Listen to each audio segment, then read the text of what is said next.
අපට ජීවිතය තුළ සුවය ලබන්න, ජීවිතය තුළ සාර්ථකත්වයේ ගමනක් යන අවශ්‍ය කරන ඒ මානසික සුවතාවය ලබන ක්‍රමවේදය අපි අද ඉතාමත්ම සරලව, ඉතාමත්ම ලෙහෙසියෙන් ඔබ ඉන්න ස්ථානයකදී සිදු කරන ක්‍රමවේදයයි අපි අද ඔබත් එක්ක කතා කරන්නේ. මේ විශ්වය තුළ මිනිස්සෙක් ලෙස උපත ලැබූ අපිට විඳින්න තියෙනවා නම්, අපට අත් කරගන්න තියෙනවා නම්, ඒ උතුම්ම දේ, ඒ විශ්මිතම දේ තමයි මානසික සුවය. මේ මානසික සුවය තුළින් මනුෂ්‍යයා කියන කෙනෙකුට ලබා ගන්න පුළුවන්, ලැබිය හැකි උතුම්ම උපරිම දේවල් ටිකක් ලබා ගන්න පුළුවන්. ඇත්තටම මානසික සුවය කියන එක නිවැරදිව එක්වතාවක් හෝ ජීවිතය තුළ අත්විඳලා තියෙනවා නම් එහි තිබෙන නිවුණු ස්වභාවය, එහි තිබෙන සුවය, සතුට කියලා නිම කරන්න බැරි තරම්. විශ්වය තුළ ඉන්න ජීවීන්ගෙන් මනුෂ්‍යයා කියන ජීවියට පමණයි මේ මානසික සුවය ලබන්න පුළුවන් එකම කෙනා. ඒ විතරක් නෙවෙයි, මේ මානසික සුවය තුළින් මානසික ශක්තියක් බවට පත් කරලා ඒ මනුෂ්‍යයාට අවශ්‍ය කරන ඕනම දෙයක් ලබා ගන්න පුළුවන් එකම කෙනෙක් ජීවීන් අතර ඉන්න මනුෂ්‍යයා විතරයි. මේ විශ්වයේ තියෙන උතුම්ම සුවය ඔබ මීට පෙර ඇතැම් විට අත්විඳලා ඇති. හැබැයි එය අත්විඳපු නැති කෙනෙක් කවදාවත් මේ භාවනාව තුළින්, එහෙමත් නැත්නම් සිත සංසුන් කිරීම තුළින් ලබන සුවය ගැන කිසිසේත්ම දන්නේ නැහැ. ඒ නිසා මිනිස්සෙක් ලෙස උපත ලැබ සෑම කෙනෙක්ම මේ මනසේ විචිත්‍ර වූ සුවතාවය, විශ්මිත වූ සුවය අත්විඳින්නේ නම් මම හිතනවා එය මිනිස්සෙක් ලෙස ලබන මහත් වූ භාග්‍යයක්. අපිට භාවනාව තුළින් ලෞකික ජීවිතය තුළ අපට අවශ්‍ය කරන ශාරීරිකමය සුවය, මානසික සුවය අත්විඳීම පමණක් නොවේ, මිනිස්සෙකුට අවශ්‍ය කරන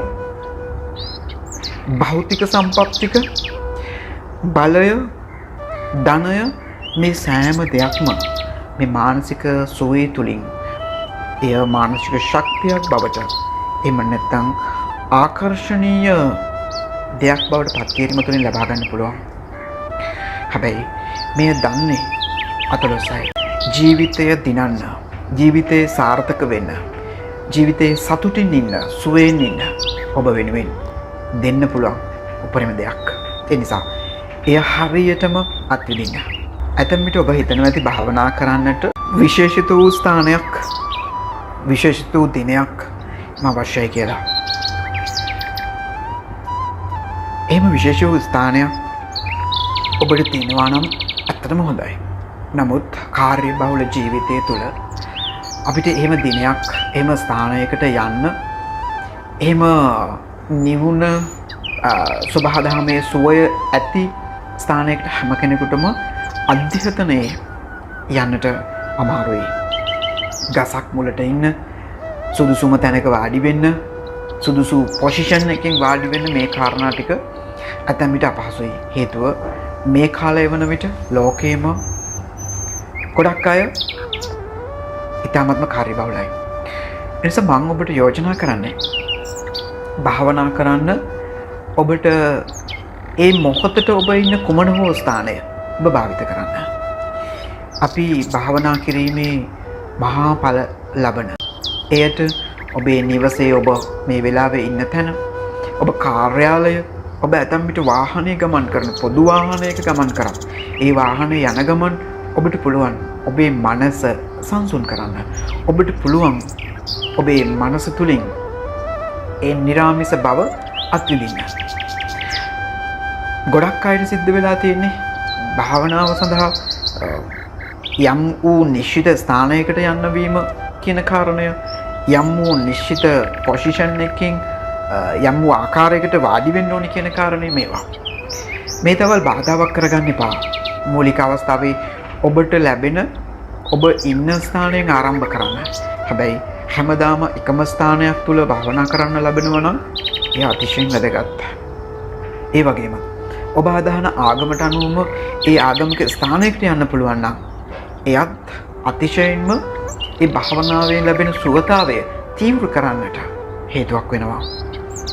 ඒ වගේම සංසුන් නිස්කලංක සබහාදහමත් එක්ක ස්ථානයක භාවනා කරන්න පුළුවන් නම් ඒත් අපිට ඉක්මනින් මානසික සුවතාවය ඒකාග්‍රතාවයකට එන්න පුළුවන් එක අපිට ලබන්න පුළුවන්. හැබැයි මේ දේවල් ටික ලබන්න බැරි අවස්ථාවක කොමන හෝ ස්ථානයකට ඔබට පුළුවන් නම් ඔබව සංසුන් කරගන්න.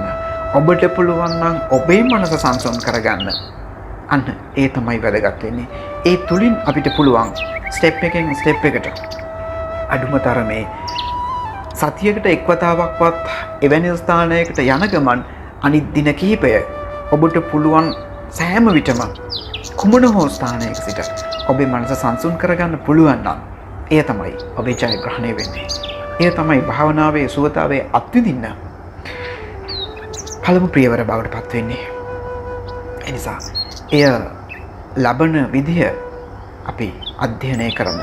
අපේ ජීවිතය තුළ සුවය ලබන්න, ජීවිතය තුළ සාර්ථකත්වයේ ගමනක් යන අවශ්‍ය කරන ඒ මානසික සුවතාවය ලබන ක්‍රමවේදය අපි අද ඊ타ත්ම සරලව, ඊ타ත්ම ලෙහෙසියෙන් ඔබ ඉන්න ස්ථානයකදී සිදු කරන ක්‍රමවේදයයි අපි අද ඔබත් එක්ක කතා කරන්නේ.